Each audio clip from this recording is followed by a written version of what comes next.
So everybody say hi. Hey, what's up, bro? Beep, beep, beep.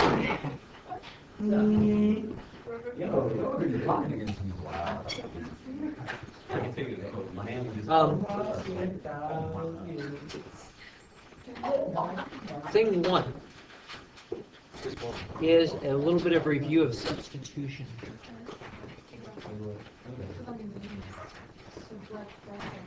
Substitution is more of a technique than it is a theorem, and so that technique revolves around, first of all, picking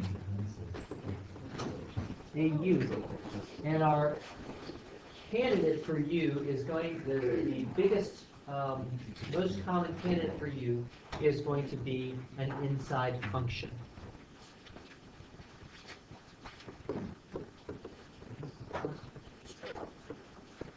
Although, as we will see today, there are other possible candidates for u as well. As soon as we have picked a u, now we are going to compute du, and du is the same as the derivative of u with respect to x times dx.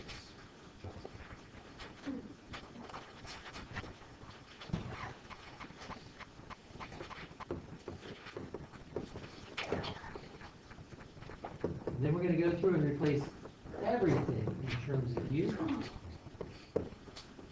We're going to replace everything in terms of u. Having replaced everything in terms of u, integrate.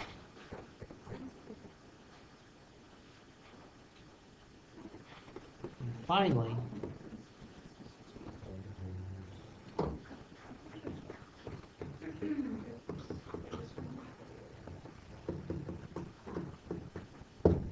we're going to back substitute, and we're going to check our antiderivative to make sure that it's right. Still have a couple of you that are not checking your antiderivatives. Don't be that guy. You don't want to get it wrong.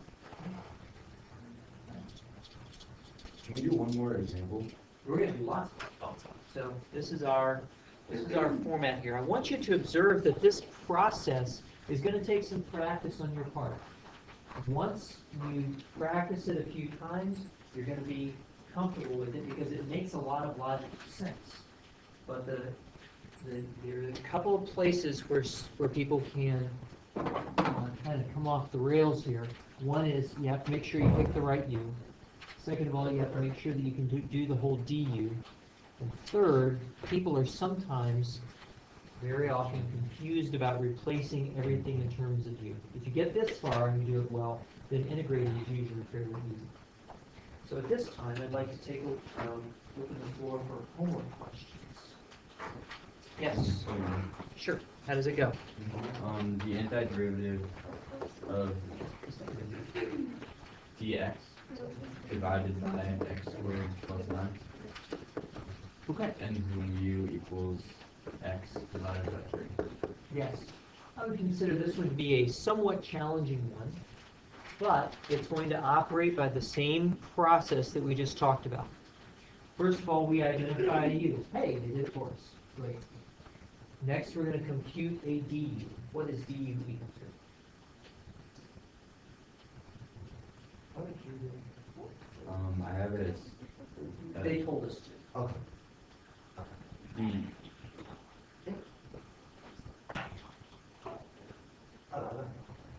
I have du is equal to dx. Yep. Exactly so. Okay.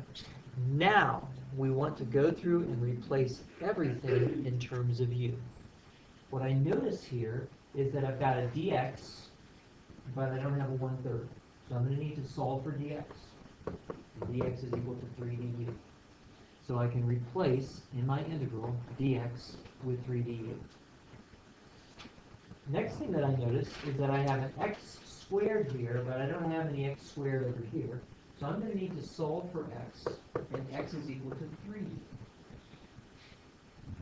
So that when I substitute, I get 3u squared plus 9.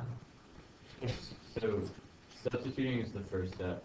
So you don't do any algebra on that side until everything's in U, right? Um, Because I kept trying to move the x like around to try and make it work with the yeah, x over 3. yeah. So just manipulate the U equals. No, I mean, Yeah. we actually could do some algebra to make that happen, but it has to be very close. I'll come back and show you in a minute. For the du equals 1 over 3 dx stuff. Yep. For my second stuff, I actually got du over dx equals 1/3, and then I multiplied dx by both sides to get du equals 1/3 dx. Did you get this in the end? In the end, yes, I got that. Okay, All right. great. Okay, so did you get that x by multiplying the divided by 3? Did I get this part here? Yeah. I got this part from directly multiplying this equation, both sides of this equation by 3. Oh, okay. Yep. So we'll use the u equals x, the u equals function of x to find x if we need to. Okay. And then, so now cleaning up over here, something lovely happens. And this illustrates the wisdom of their choice of u. I don't think without some experience that you would necessarily have thought to use this u for that, for this particular note, right? So this was a case where they really handed you, said, here, try this. This will unlock the problem. Yeah, Yeah. yeah, that's why I kept getting it to originally like equal something. And Like x over 3. here's where the magic happens. Does everybody see this? We have common factor of 9. That common factor of 9 came about because of their clever choice of u.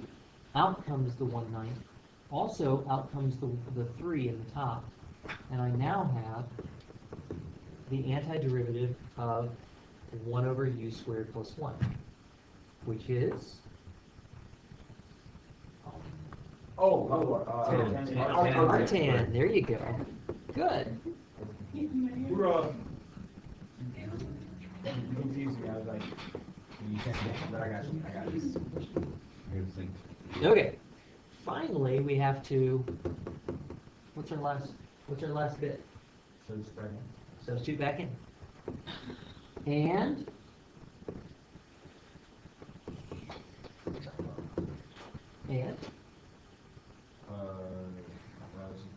Derivative.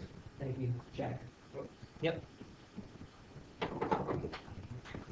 Now, when the check happens, something really interesting takes place.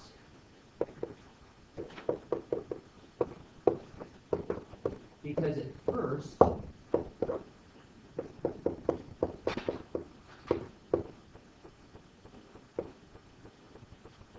it doesn't look right.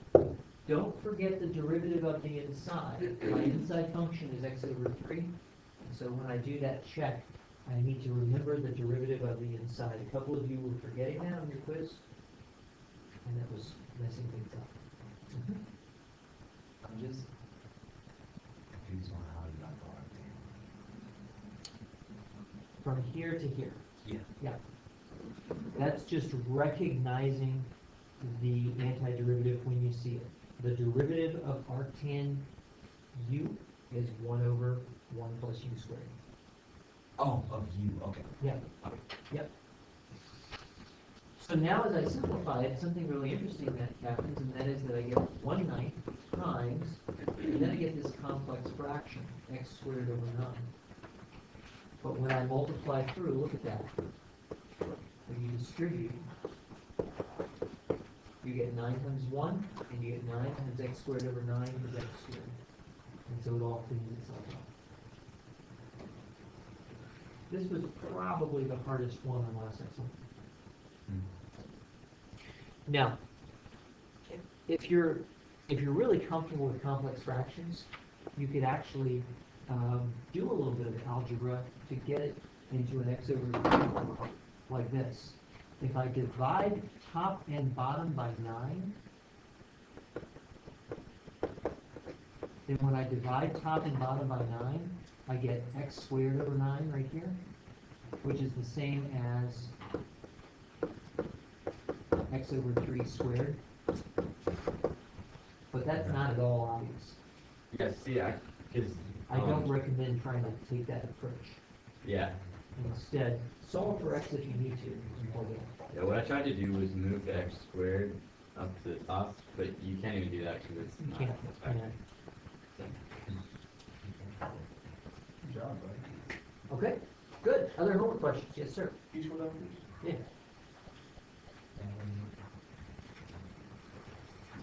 Can we go over to 23? Sure. I don't know if there's a question. You good?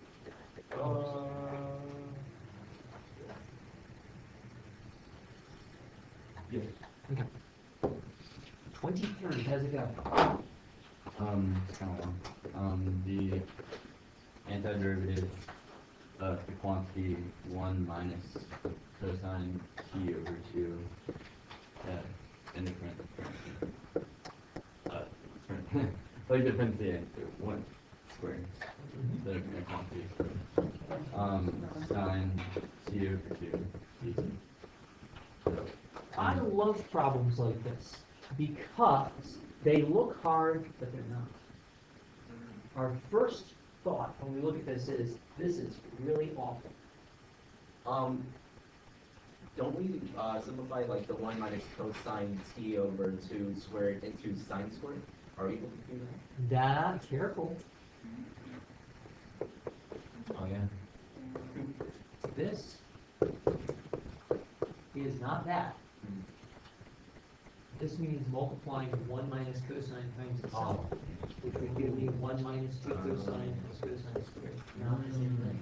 Okay. Do not. The natural human tendency is to try to flip around the order of operations and be sloppy with them. But you can't.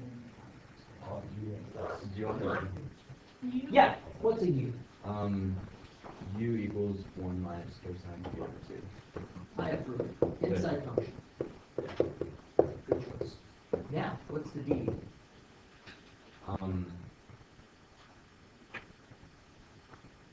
Sine t over 2. Is it? No. Into this The instance. yes is the channel. Yes, you did. So, 2, so low, so 2 times 1, Constant multiple. oh, 1 half. Yeah. And then the final thing you're missing is the D. Okay? Good. So, now we're ready to come back and substitute. What happens for this term right here? You can put the whole thing as usual.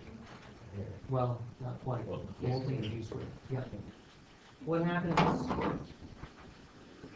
right here? You squared du. Well, cosine. This is not exactly It's not du. du. It's close, but it's not exactly. One half Oh, du. okay. One half du. Careful. Let's actually do a little bit of algebra to get the matching thing right here. So we observed that we want those things, right? So let's do a little bit of algebra to solve for that. How would I, what would I do to solve for sine t over 2 times du? Multiply by 2. So 2 times du, not 1/2 of du, is equal to sine of t over 2. So doing the algebra helps us. Doing the algebra helps us to keep from making those. I call it like inversion mistakes, basically. We looked at it and our mind thought upside down.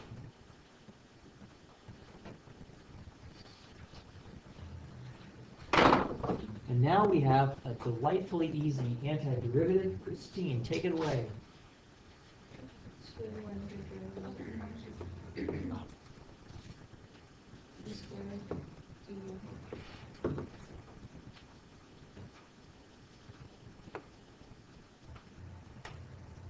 Oh.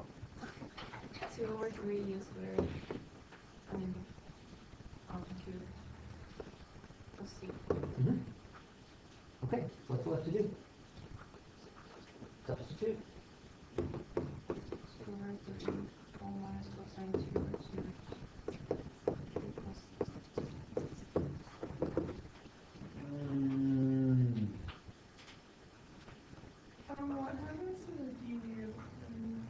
That's a good question. I'll come back to that in just a second.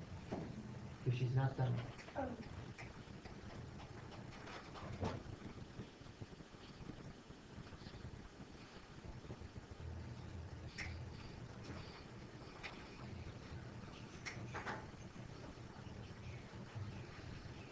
She thinks she's done, but she's not done. Olu, tell her why she's not done. Brian, tell her why she's not done. Davon, tell her why she's not done. She didn't check it. What's that? She didn't check it. She didn't check it? She checked it. She hasn't checked it. I got you, Kate. I got you, Kate. Isn't it interesting that for whatever reason, our brain is resistant to doing that check step? Isn't that interesting? Isn't that what we see instead of like in the back of the room? Checking in the back of the book is a thing, right? But it doesn't really help you become very, very strong at it because when you're working on a test or a quiz, there's no answer key. Yeah. If there is an answer key, then we need to talk about academic honesty, right? So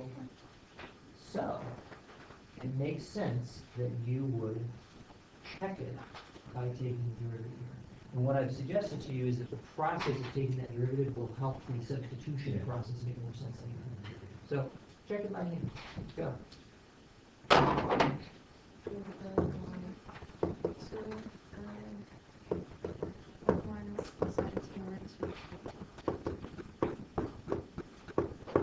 Equals.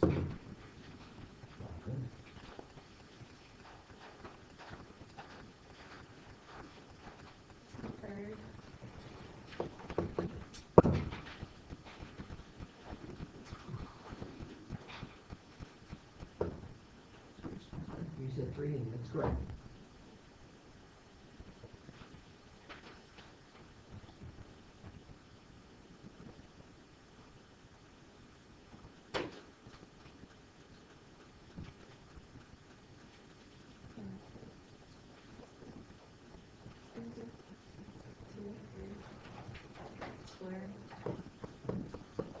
Right. Outside. That's it. Times, which is? We're not sure. So let's hold off on that question for just a moment to give ourselves some space to think. Cancel here. And consolidate what we've done so far. Observe. Let's look back and see how we're doing. We've got our 1 minus cosine t over 2 squared. We're happy about that. We're hoping that the 2 will go away somehow. Okay. So, derivative of 1 minus cosine t over 2.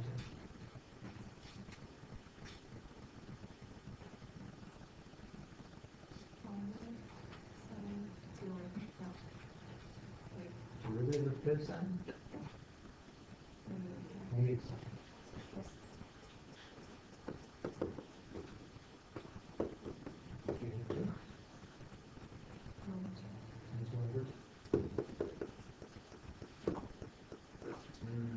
and we're done. That process is a muscle strengthening process. Don't short circuit it. Every time. Check. So that time it was like outside, inside, inside of the inside. Right. So that's why the chain rule is called the chain rule, because it chains out derivatives of inside until you get down to a basic derivative. Good. Now, that's excellent question. What about the du? So, observe that in all of our antiderivatives, for example, this one right here, what we did was to treat this antiderivative operator as a thing, which gave us the function whose derivative is the inside. Just like so. Well, it now is revealed to us that the differential, dx or du, does a little bit more. It tells you the variable that you are integrating with respect to. So that when I integrate this, I don't get 1/3 of x cubed, I get 1/3 of u cubed plus c. So it is a variable marker for identifying that variable. It's actually doing more than that, but that won't become clear until we do definite integrals later on. So that dx actually has some physical significance to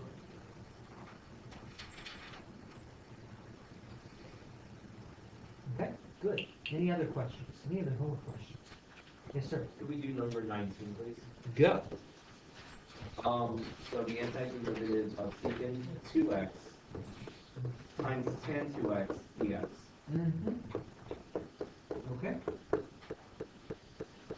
Take a look at this guy right here. Can you identify the u for me? The u in this case would be 2x.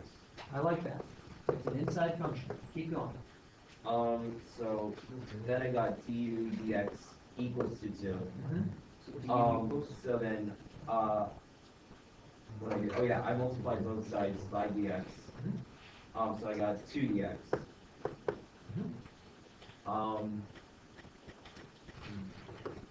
Okay, we're ready for the substitution process. How does my integral transform in terms of u?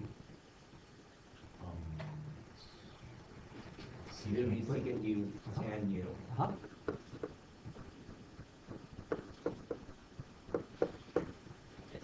Would it also be du? Okay. Over Here, No. sorry. Here is where students will sometimes misunderstand. What we are doing in substitution is replacing equal things.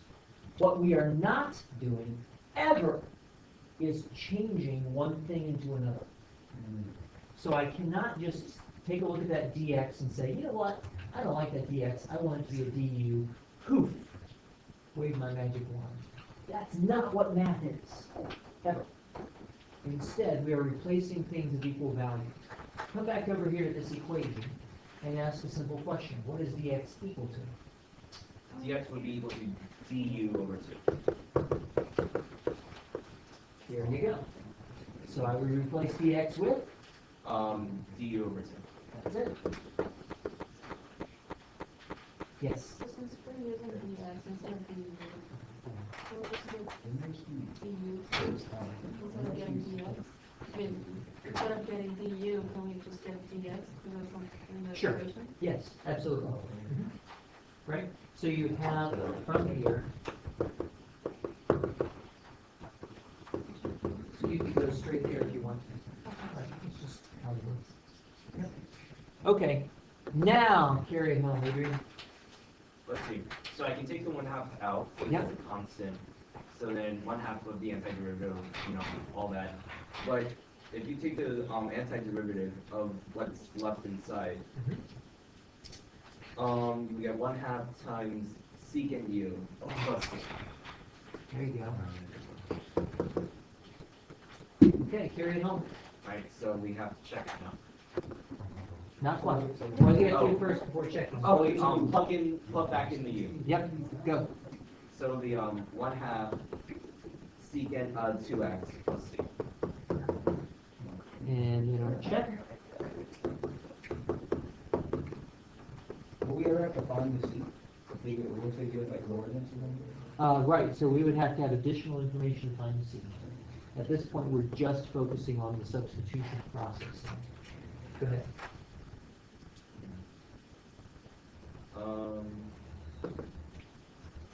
Take out the 1/2. Yep.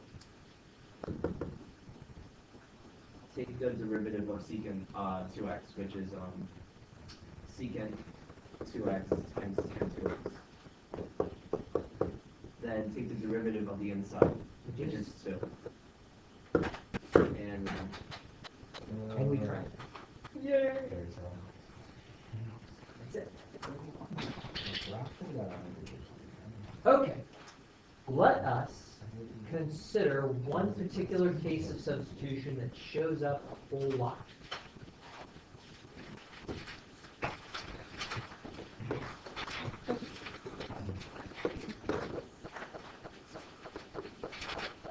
I want you to remind you of an antiderivative that we have seen a lot. Ellen, Yes. of absolute value x. Plus C. Very good. The only slightly slippery thing about this is that it can be rewritten in several different ways.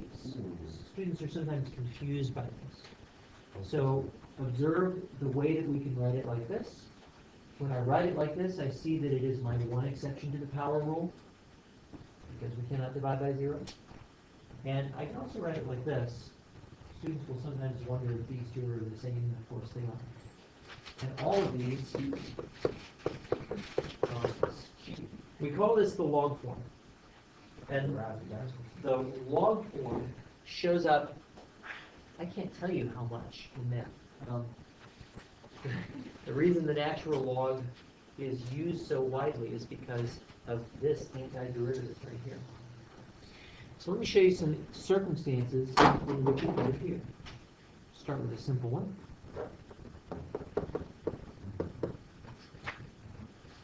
We have an antiderivative of 1 over quantity 2x minus 1 dx. Here, because I have a denominator, and I don't see any other inside functions or anything like that, I'm going to consider a new substitution strategy. I'm going to consider letting u equal the entire denominator. I'm going to consider letting u equal 2x minus 1. So our first substitution strategy, the most common, is let u equal an inside function. Here, I'm going to let u equal the denominator. And when I do, du is equal to 2 dx, and I can now go through and replace everything in sight in terms of u. So that this integral now transforms into the integral of 1 over u, and now dx, dx is 1/2. There we go. And when I pull out that constant, I am left with the log form. Ta-da!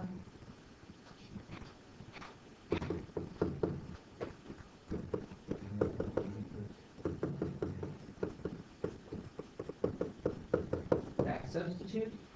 And I'm not done until I... Sure. All right, check.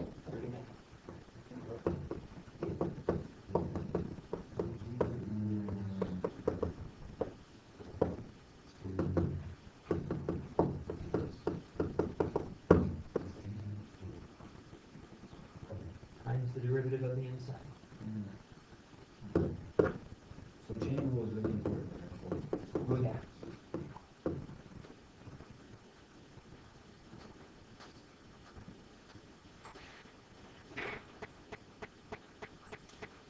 So these are log forms. Now, the log forms, they show up in some surprising places. As soon as you're ready, I'll show you another example. Can you actually go up slowly? Can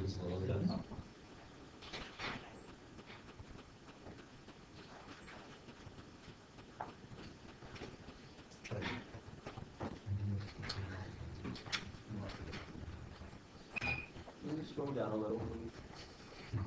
Thank you.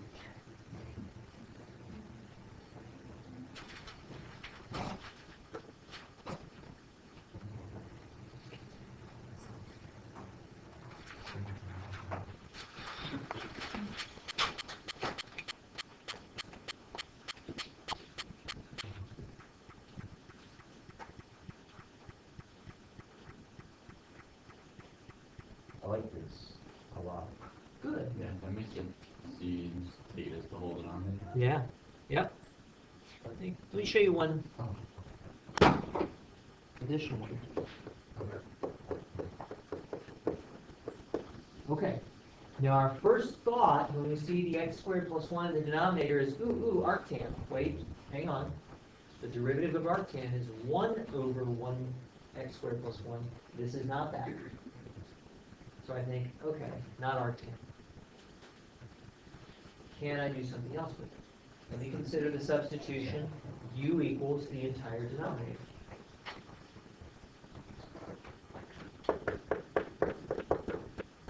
And if u is equal to x squared plus 1, then du is equal to 2x. times Times, dx. Don't forget the times dx. So the du is equal to 2x dx. And now as I go through to substitute, this integral transforms as u in the bottom, and what is left over, the x dx, is sitting right there. It's mathematical. that's so crazy. Isn't that cool? Out comes the constant of 1/2, and I'm left with the lower term. Oh, so you just took one out of that. What's constant multiple? But it's like over a u, but that doesn't matter or anything? It's a constant multiple. Oh, shoot.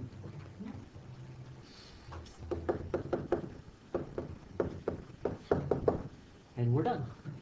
Except for the back substituting and the checking.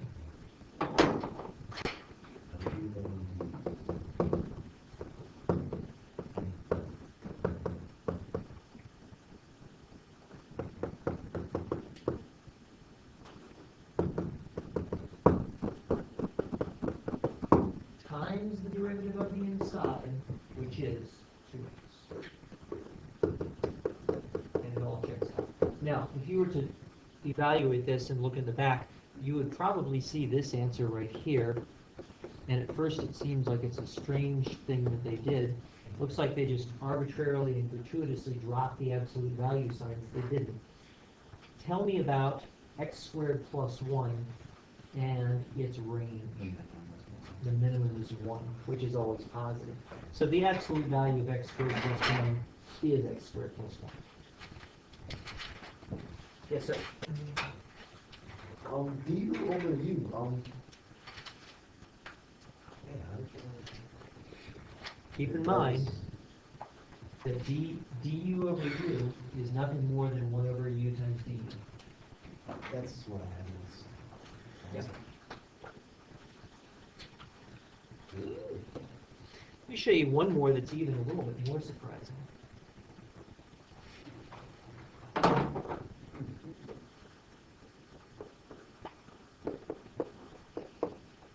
Up to this point, we have not had a function whose derivative is tan x. Now, we all know the derivative of tangent is secant squared. That's not this question. This is asking the opposite question, which is, what is the function whose derivative is tan x?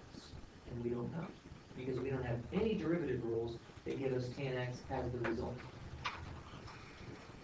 So I think, how could I maybe rewrite this?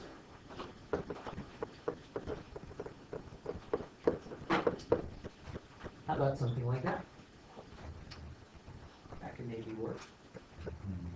And now if I consider what I've been doing, I see that I've got a denominator there. Maybe this is a log form.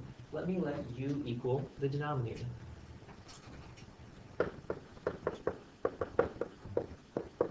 And if u is equal to cosine x, then what is du equal to? Negative sine x? Yes.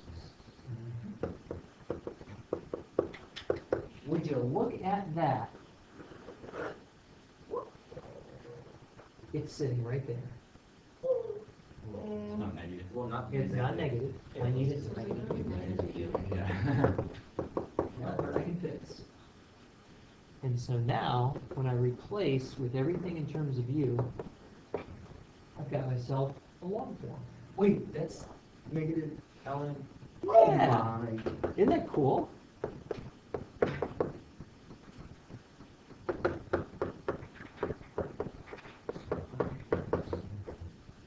And I get this answer right here. I need to check it. Let me check it. Bless you.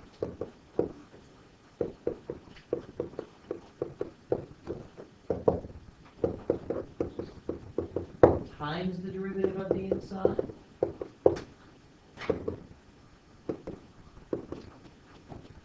And I think you can all see where that goes.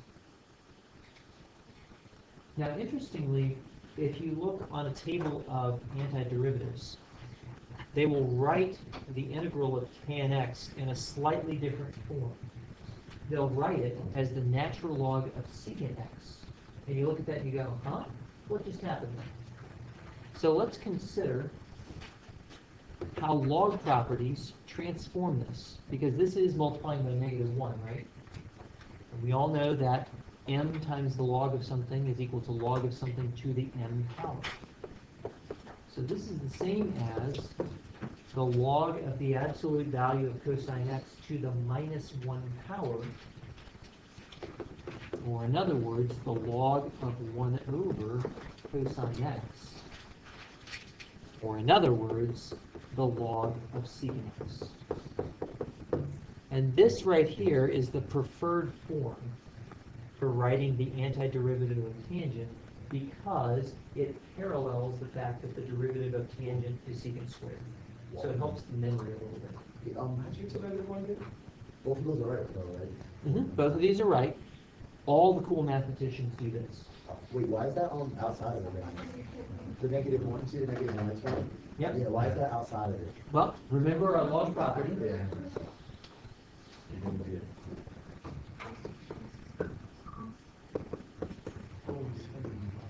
Remember our log property, right? So I did exactly that here. This is -1 times the log of the absolute value of cosine x. So therefore it is equal to the log of the absolute value of cosine x to the -1 power. So it wouldn't be. Just like that. So you just automatically put it -1? Like why? Log property. Oh. Hey. Yeah. So can you just do this with anything that has a denominator? Or do you have to notice a log? You can at least try it, and I do. Yeah. So it's not always a guarantee that it's going to work. How But do you it- know that it's not working? the way that you know that it's not working is that when you try to substitute, you end up with stuff left over. Okay. So I'll give you an example.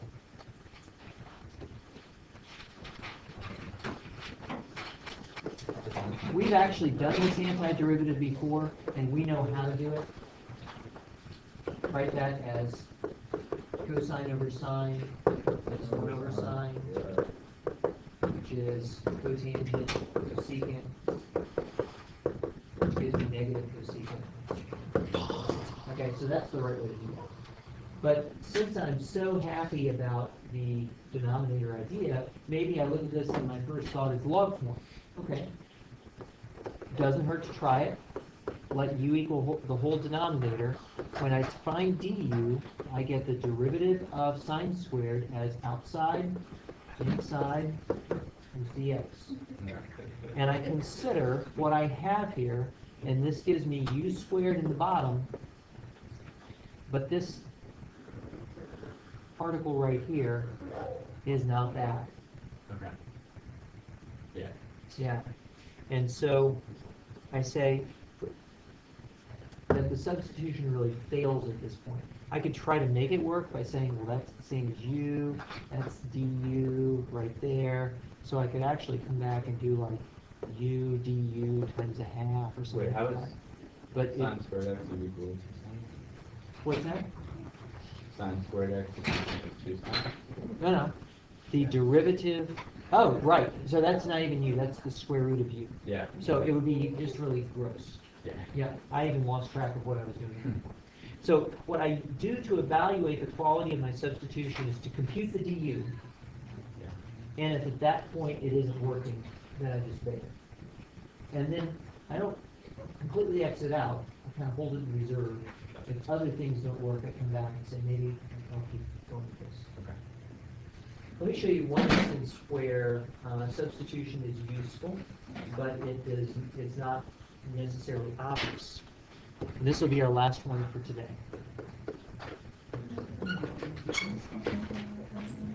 We call this an advanced substitution case. Whoa. Whoa. I look at this guy and think, all right, what could you possibly be? X plus 1. 4x, right? But because this is the inside function here, this makes some sense. I like the fact that du is equal to dx, so that's cool. But when I go to transform it, I have this x left over. So what am I going to do with that? I might say, well, you want me to solve for x over there? Yeah, there you go. You guys are way ahead. Excellent. Now, I look at this and I go, is this any better? Ah, but I can do a little bit of algebra. U to the 1 times u to the 1/2 is u to the 3/2. And u to the 1 times 1 is u, excuse me, u to the 1/2 times 1 is u to the 1/2. Now you do little stuff. Now we can do all my stuff. That's right. You say you got the minus one. As we see. I took this expression for u Oh, right here, okay. and I solved for x. Oh, wow. The check is kind of ugly. And because we are at the end of the period, I have to save it for another day. See you later.